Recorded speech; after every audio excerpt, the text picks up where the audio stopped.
So as always, I'm going to be recording as we go through our notes today. And this recording is something that you're especially going to want to possibly look back at when you're going through the assignments that got posted for today and tomorrow. Because like I said, the stuff that we're going to be talking about can be pretty tricky, and people really like going back and looking at the examples that we're about to go through. And so the recording, once it's ready, will be posted up here under the Zoom class video section. But the notes themselves that we're going through today are down here, are October 1st. So welcome to October, everybody. Crazy to think it's October already. It's officially spooky Halloween time. We've made it. So today we're talking about balancing chemical equations, which essentially means making sure that we have the correct number of atoms on either side of the equation, either side of the reactant. So in the reactant side and in the product side. So first up, just a quick little review from yesterday, or excuse me, Tuesday. Review from Tuesday. So our chemical reactions are when we have those substances that are reacting with one another. Like you said on your homework on Tuesday, this could create bubbles to appear. It could create a new color change or a smell or a taste to change. And when we're talking about our chemical reactions, we have our reactants over here as our starting substances, our beginning chemicals, what are reacting with each other. And then those reactants yield, or those reactants produce, our products. So the substances that we end with, the substances that are produced as a result of our chemical reaction are the products.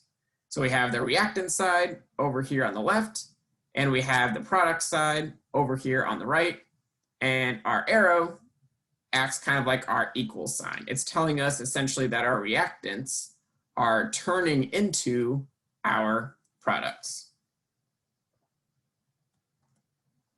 So if you remember back, I talked a lot about the photosynthesis equation on Tuesday when we were focusing on the different types of atoms in our reactions. So once again, I'm going to change this a little bit different. That's cool. We have our reactant side over here. So that's these guys are our reactants. And we have our product side over here. So we start off with CO2, which is carbon dioxide, and H2O, which is water. And we end up with C6H12O6, which is glucose. Oops, sorry, the words got a little switched around down here. And some O2 molecules, which are oxygen. And so the thing that I focused a lot on yesterday was the fact that on our reactant side, we have some carbon right here, some oxygen right here, and right here, and some hydrogen right here. And then on our product side, we have the same types of atoms, right? We've got some carbon right here. We've got some oxygen right here and here. And we've got some hydrogen over here. So we have C's, H's, and O's on both sides of our equation. And that's it, right? There's no different type of atom. Everything, all of the different compounds on our reactant side and all of our different compounds on our product side are made of C's, H's, or O's. So that's what I was focusing on yesterday with this rearranging the atoms. So we're not destroying any atoms and we're not adding in anything new. And so today what we're going to focus on is not so much the fact that we have the same atoms on either side, but another important aspect of chemical reactions is that in order to fully understand what's happening in the reaction, we need to have the same number of atoms on each side. So not only do we have to make sure both sides have carbon, hydrogen, and oxygen molecules or elements, we also have to make sure that both sides have the same number of carbon, hydrogen, and oxygen elements. And so that's what we're going to be focusing on a lot today, is how do we get both sides to end up with the same number of each type of atom.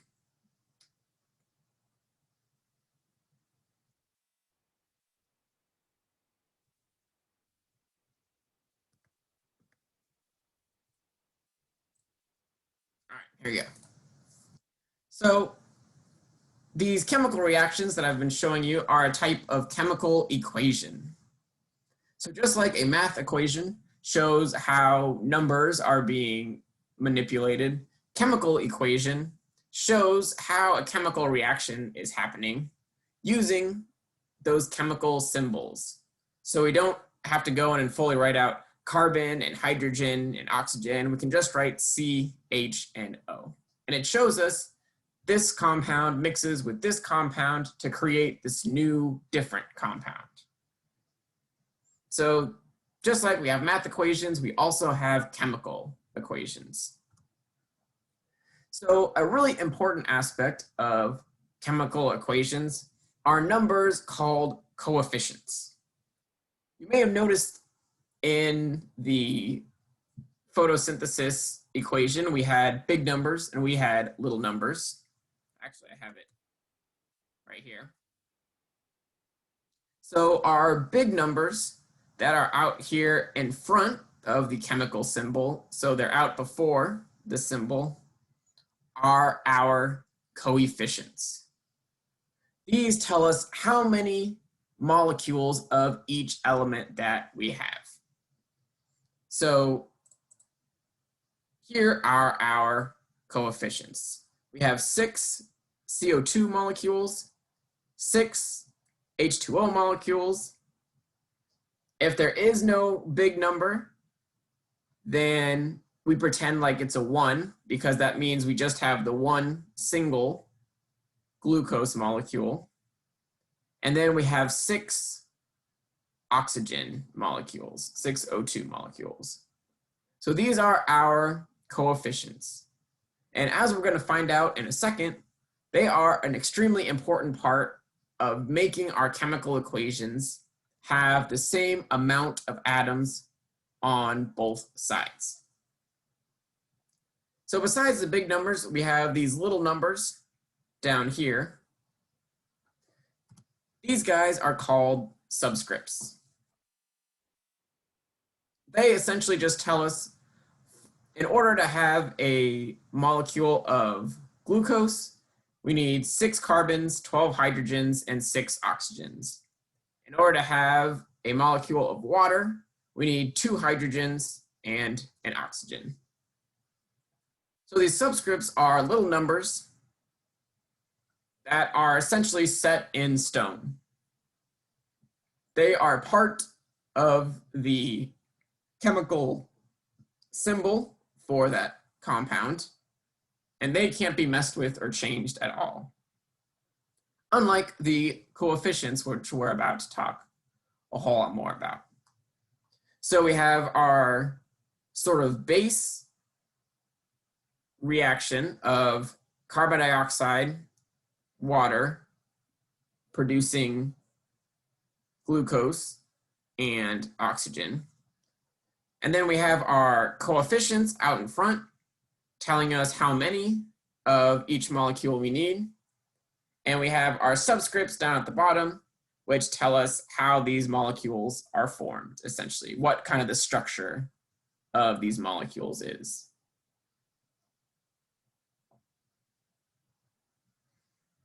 right. Any questions so far about chemical equations or chemical reactions? Is there ever going to be a trick where like the bigger number is not before it comes after? No. Okay. If there is a big number with the molecule, it'll always be in the front. Okay. Question. All right, so we've got our big coefficients, our little subscripts, and our atoms that they are changing. So like I said, a big part of chemistry is making sure you have the same number of each type of atom on each side. So however many carbons we have on one side, we have to have that many on the other side. Same thing with the oxygens and the hydrogens. However many we have on one side, we have to have on the other side. And this process is called having a balanced chemical equation. So today, we're going to be doing a lot of examples of going through and balancing our chemical equations, making sure that if we're given just a base equation, we can do a couple steps to ensure that we get the same number of atoms on both sides. We get it to be nice and balanced. The way that we can balance chemical equations is, in reality, there's only one thing that we can do. We cannot take away any of the atoms that are already there, right? So we absolutely cannot take out a carbon from one side or the other. There has to be carbon on both sides. There has to be oxygen, like we were talking about on Tuesday. We absolutely cannot change these little subscript numbers down here. That is also, those guys are set in stone. There's nothing we can do about them. So the only thing we can do is change our coefficients. So these big numbers out here, they can be changed. We can change them from 1. So again, if there isn't a big number in the front, we just kind of pretend like there's a 1 there, to any number that we need, as long as it helps make the equation nice and balanced. Same number on the reactant side, same number on the product side. So here's kind of the 4 steps that we're going to go through in a couple different examples to make sure that we get a balanced chemical equation. We're going to start off with our written out equation. This is usually just a simple, basic, bare bones equation that doesn't have any coefficients on it yet. We're going to do an initial check to see if we have any of our atoms balanced. If we do not have total atom balance, if there are not the exact same number of each type of atom on both sides, we're then going to choose coefficients in order to try and balance the equation. So we're going to change one of those coefficients, make it a little bit bigger, see if that helps make our equation balanced by rechecking our atom numbers. If that change does not help balance our equation, then we can go back, make another change to the coefficients, and then see if our atoms balance once again. It's kind of hard to explain just in words like that, so I'll take you step by step through a simple example, show what all is happening along the way, and then we'll take questions after that and do some more examples to make sure that you guys really got it. So here we have a very basic chemical equation. We have H, which is mercury oxide, and it's being broken down into mercury on its own and oxygen on its own. So from HGO, we get broken down to Hg plus O2. So we want to make sure that this equation is balanced, and if it's not, we want to go in and balance it. So the first thing that we're going to do is check for atom balance. So we're going to write out down here. There we go.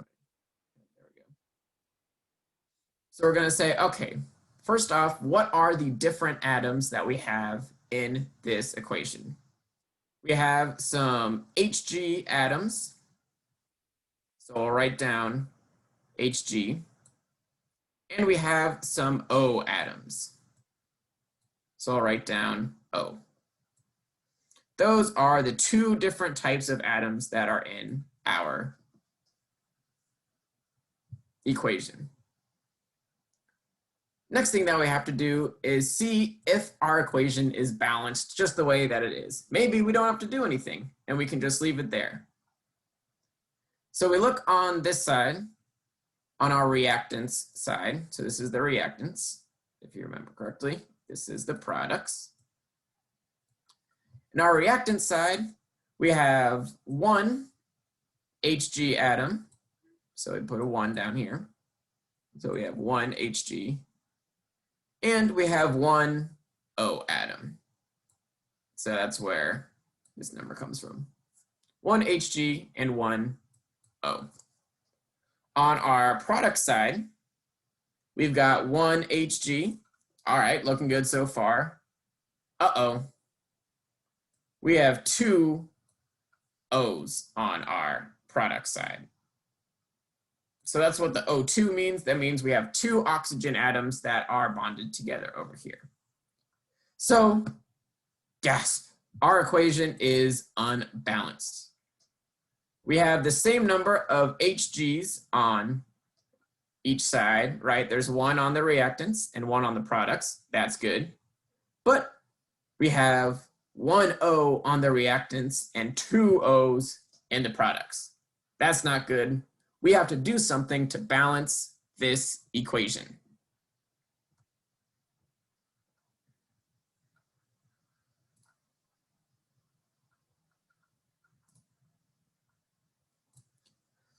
So one Hg on both sides, one O on the reactants, but two O's on the products.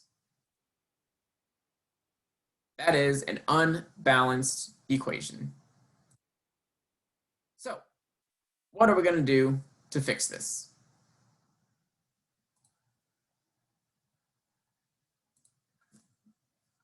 So again, we have reactants on this side and products on the right side. So one thing that we can do is that we know we have to change the coefficients, right? We started off with no coefficients over here. So we can add coefficients in order to help try and balance our equation. So if we add the coefficient 2 to the reactants,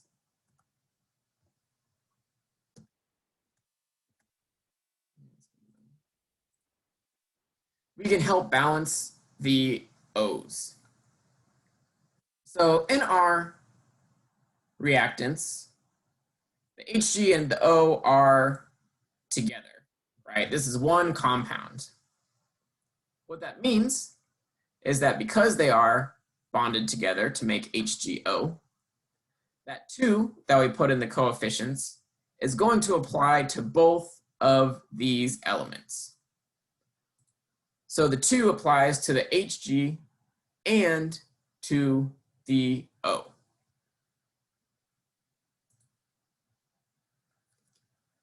So now we no longer have just one Hg on the products. We have 2 from our coefficient out here. We no longer have one O in our reactants. We have 2 because of the coefficient that we put down. So now we have 2 Hg's and 2 O's in our products. So now our O's are balanced. Yay! That's what we wanted. We're happy about that. But, uh-oh. Hg is no longer balanced. Now we have 2 Hg's in the reactant side and only 1 in the product side. So our equation is still not balanced. We have to do a little bit more work in order to make it fully balanced.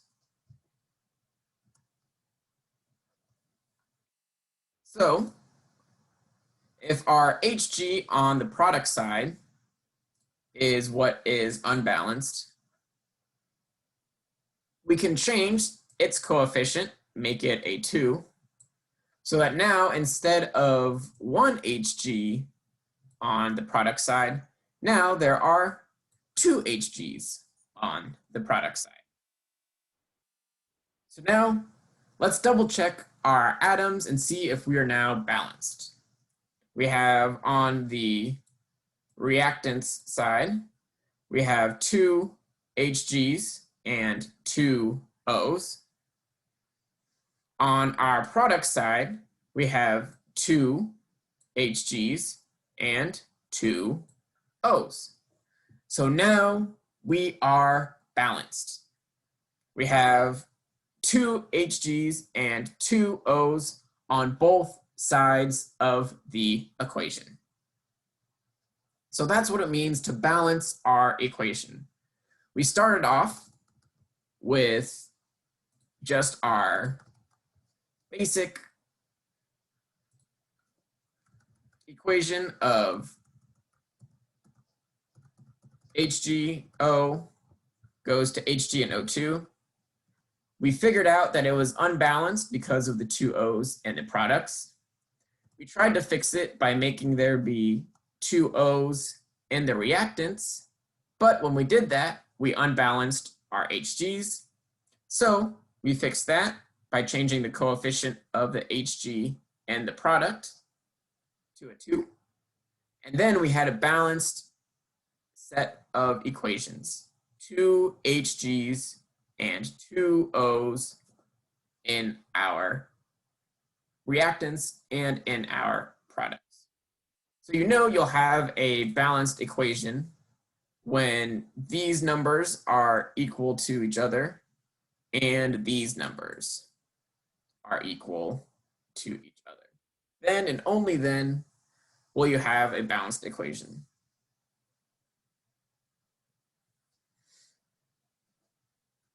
All right. One final thing I want to mention before we take questions and go into our next example is that when you change a coefficient in front of an element that has a subscript, the little number down here, that's when you multiply that coefficient and the subscript in order to find the correct number of atoms. So for example, down here, if we have an equation that has 3 O2s in it, we do 3 times 2, which gives us 6 oxygen atoms. Our coefficient times our subscript.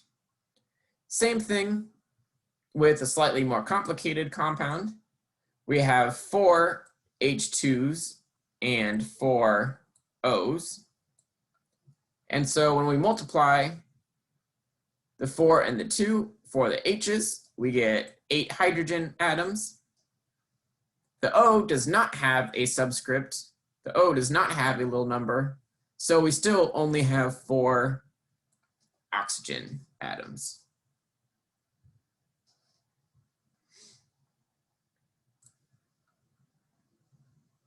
All right, so like I said, it is tricky stuff, but if you take your time and work your way through the different steps, you should be able to use this sequence to figure out any sort of chemical equation that comes at you. So, any questions about how to balance equations? Please bring them at me. Let me know. What are you still confused about?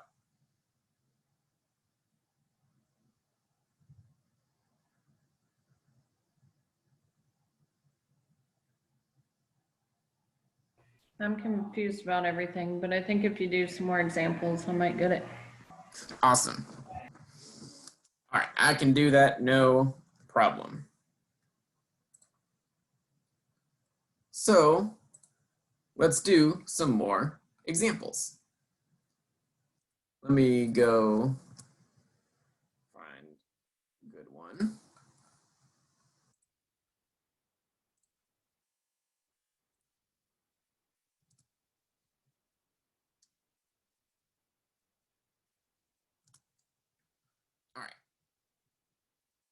So our homework that we have today has a pretty good example that is a little bit similar to the one that we just went over, but still makes some good points.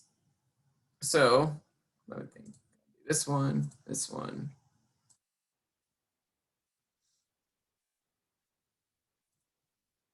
All right. Let's see here. MgO2, MgO. So we have Mg plus O2 gives us MgO.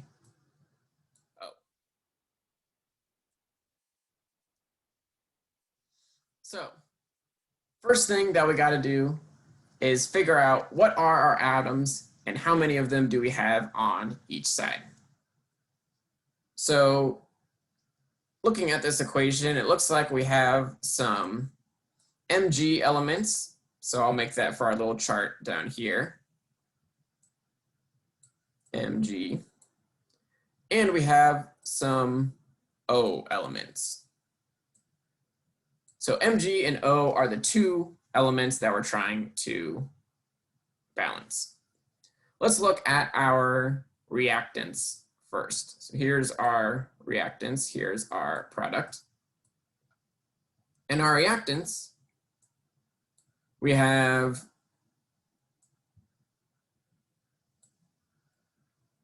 one Mg, and our O is an O2, so there are two oxygens. On our product side, we also have one Mg atom, but in our products, we only have one oxygen atom. So our equation is unbalanced.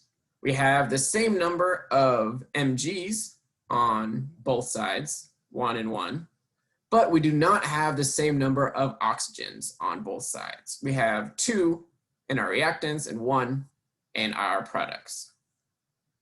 So if I was looking at this equation, I would say, okay, well, we have 2 oxygens in our reactants, so let's try to make 2 oxygens in our products, and maybe that will balance our equation. So we can change the coefficient. So if we say this is where our coefficient goes,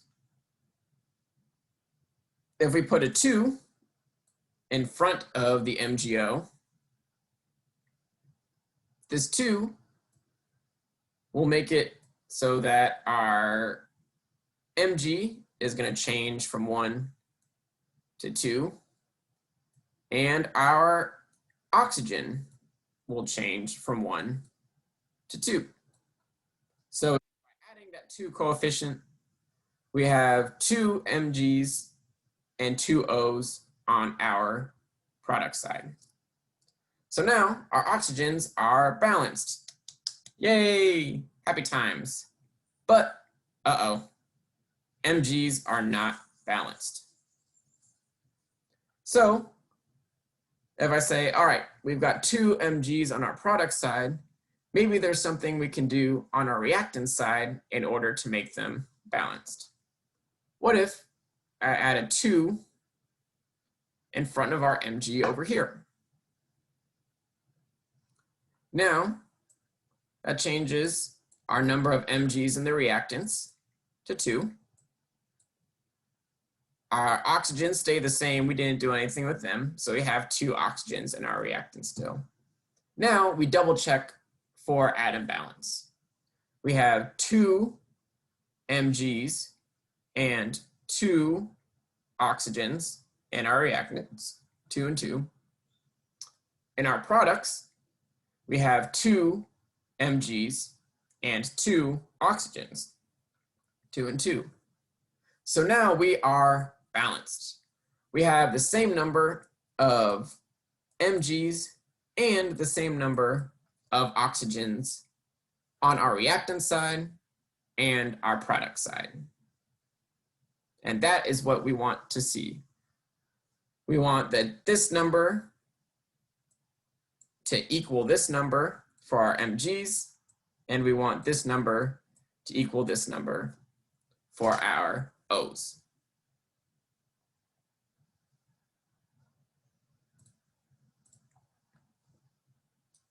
All right.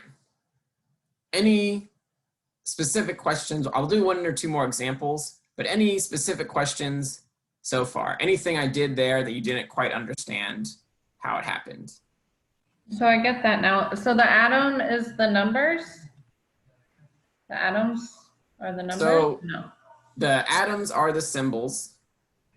So we've got the atom Mg, which is magnesium, and the atom O, which is oxygen. Okay. And the numbers are just us trying to figure out how many of them should there be on either side so it's balanced. Okay. All right. So one thing that I also want to mention is that different equations, well, it's obviously not always going to be 2 and 2 and 2 and 2. And so it doesn't matter that our Mg and our O number are the same, right?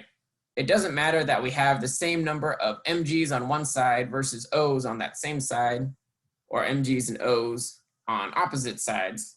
That doesn't matter. All that matters is that the Mg's on each side match and the O's on each side match. So if this was 2 and 2 and it was a different reaction and the O's were 3 and 3, that's totally fine. If it was 1 and 1 and 4 and 4 for the O's, that's also fine. It doesn't have to be the exact same number for every single atom, right? We don't have to have 2 of every atom. It just so happens that in this reaction it does, because that's what gives us our balanced equation. So all that matters when you're going through the homework for today and doing some balancing of your own, all that matters is that for each type of atom, there is the same number on each side. All right. So just because you guys are so awesome with sticking around for the Zoom call, and for anybody in the future who's watching this video on YouTube, I'll go ahead and pick an equation directly from the homework to kind of show you another example of how this works. Ooh, okay, here's a good one. So our equation looks like this.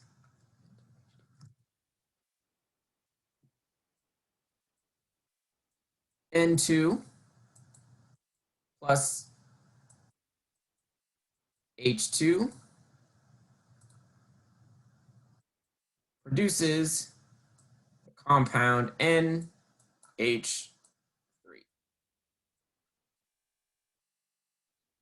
So we have 2 different elements that are combining together to form a new compound. And in this new compound, for every 1 nitrogen atom, there are 3 hydrogen atoms. So let's go through and break it down again. First, what are our, and I'll have you guys help me out with this one this time. So what are the different elements in this equation? What are the different atoms that we're dealing with?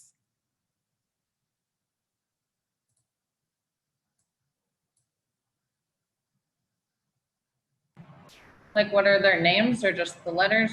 Just the letter. So N has 2 and H has 2? All right, so we've got N and H. These guys are our atoms. And then just like you said, Stacy, on our reactant side, there are 2 N's and there are 2 H's. What about on our product side? How many N's and H's do we have over here? There's 1 N and 3 H's. Bingo. 1 N, 3 H's. All right, so this is our initial setup. And we can see that this time, neither of our atoms are balanced. We have 2 N's on the reactant side, but only 1 on the product side. We only have 2 H's on the reactant side, but there's 3 of them on the product side. So we've got to do some balancing. So since we're dealing with coefficients and putting the numbers out in front, trying to increase kind of the numbers to fit the atoms, I always find getting 1 to go into 2, turn into a 2 is a little bit easier than trying to get 2 to fit into 3. And so I'm going to say, okay, well, 2 and 1 are a little bit simpler than 2 and 3. So I'm going to try balancing my nitrogens first. So we only have 1 nitrogen on our product side. So what could we change in the coefficient in order for there to be 2 nitrogens? What could go here? Make it a 2 or put a 2. That Add sounds 2. like a great idea to me. So if we change our coefficient of this compound to a 2 NH3 molecules instead of just 1, now we have 2 nitrogens. So not 1 anymore, there's 2. And then how many hydrogens do we end up with when we put that 2 there? Would it be 5 or no? Not 5. Remember, So it'd still be with 3? not 3. With our, Oh, you multiply? our subscript, we multiply. So 6. Exactly. So you can think of it as before, we just had 1 NH3 molecule hanging out in the products. But when we add this 2 in here, now we have 2 NH3 molecules floating around. And so the N and the N together give us 2 N's. And the 3 H's on one molecule and the 3 H's on the other molecule give us 6 together. And that's why we multiply. So precisely, we end up with 2 N's and 6 H's in their reactants. So now our N's are balanced. Yay, we did it, awesome. But, we've only got 2 H's in the reactants, but we've got 6 H's in the products. So we have our little H2 molecule right here, and we need there to be 6 total H's in the reactants if we want to get it to balance. So what coefficient could we add to our little H2 over here that would give us a total of 6 hydrogens? 3. That sounds good to me. Let's see. So if we take 3 H2 molecules, we do our multiply. 3 times 2 gives us 6 H's. So now let's go through and check our atoms. We've got 2 nitrogens and 3 times 2, 6 hydrogens in their product, in their reactants, excuse me, and 2 nitrogens and 2 times 3 is 6 hydrogens in the products. So 2 nitrogens in the reactants and 2 nitrogens in the products, that is balanced. 3 times 2 is 6 hydrogens in the reactants, and 2 times 3 is 6 hydrogens in the products. So those are balanced as well. We've got our nitrogens balanced, we've got our hydrogens balanced, so we did it. We have a balanced chemical equation. N2 plus 3 H2 yields 2 NH3. That is a perfectly valid and balanced chemical equation. Great job, Stacy. You did awesome.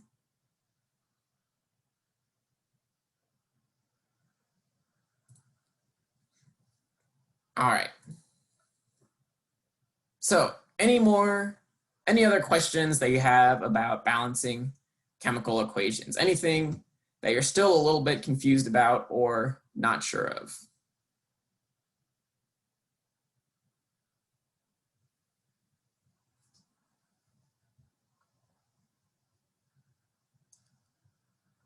I'm good. Sorry, my Alrighty. son keeps yelling in the background, so I'm trying not to unmute as much as possible. No worries. Oops, what was that? So the homework for today and for tomorrow is all about balancing chemical equations. So I do want to mention right off the bat that while I know a lot of you guys like to use the Google Forms in order to complete your homework, unfortunately, I was not able to figure out a good way to kind of turn the balancing equation worksheet, because there's so many different little things that you're trying to fill in, into a Google form. So you're free to either complete the Google Doc and submit it online, or if this one is one that you'd really rather work on pen and paper, on your own paper, then you're more than welcome to do that as well. And then just take a picture of your answers and text or email or upload that picture to me. So our balancing equations, we have a already kind of worked out example up here. And so for each one of these equations, you're going to go through and do what we just did, essentially. Start off by figuring out how many of each type of atom is in the reactant side and the product side, and then go through and change those coefficients. So that's what the blank spaces here are for. They're to alter the coefficients. And change the coefficients in front until you end up with a balanced reaction. So all of these different ones are set up the same way, where you have your types of atoms in the little chart underneath. And then you have to go through and figure out, how can I balance this equation? What will make it be balanced? So your final answer should look like the same number being after all of these equal signs down here, and then the correct coefficient in each spot up here. Again, if you do not need to change a coefficient, if one of your atoms is fine the way it is, it's okay to leave that blank. So that's like up here, we have a coefficient in front of the Mg, a coefficient in front of the MgO, but O2 didn't need to be messed with, and so we just left that spot blank. Actually, I might even, oh, it's too late now. So that is the assignment for today. And then for tomorrow, for Friday, it's essentially more of the same, but without that extra space underneath to write out the balancing. So this one, you can just work out the balancing on your own scratch piece of paper and then write in the correct coefficients in front of each atom. So a little bit more streamlined, since hopefully you would have gotten some experience with this already and are just working on the second one to get it completed and turned in. Again, though, this is probably, like I said, the trickiest thing that we'll be going over in IPC this term. So if you do have any questions about anything, please feel free to reach out to me and let me know. I also might go back and post some extra YouTube videos besides just the one that we went through of me taking the recording today. I might post some extra ones that people have done that will hopefully might help explain some of the stuff in a little bit differently if you didn't fully get it the first time.